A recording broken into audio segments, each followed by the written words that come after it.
Hi guys, good morning. Welcome back sa ating channel. This is Plant Orchids. Hi guys, ulit. Ayan. Bali ang video na to guys is sisilipin natin ang ating bagong na-unbox. Ang ating rainbow cactus. Ayan na siya guys. Ayan, hiningal ako.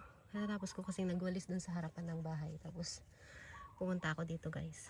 Ayan. So ito na siya guys.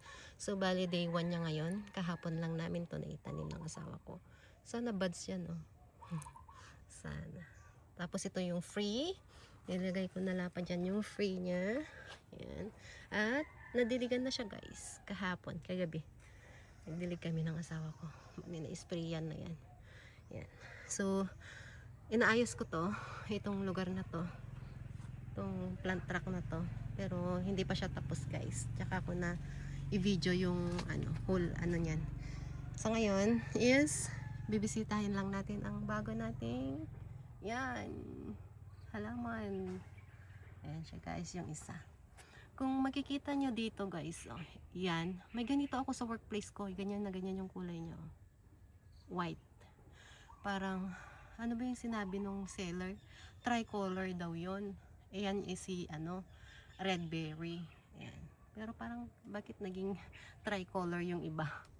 Ayan. Sabagay yung sa workplace ko guys, ganyan yung kulay niya. Pero may ganito din na kulay. Parang mix din siya. Ayan. Hindi ko kasi yan na ipakita pa sa inyo. Pero meron din ako sa workplace ko. Medyo abala lang kasi doon. Walang time mag-video ba. So bale, ayan na. 3 ng ating lactea. Yan, ang sabi dati ng seller, isang green, isang red. Ito yata yung red, pero parang parehas naman silang charan, green. Ayan, ayan siya guys. So, salamat sa pag-join sa aking channel ngayon. And see you next time guys. Bye!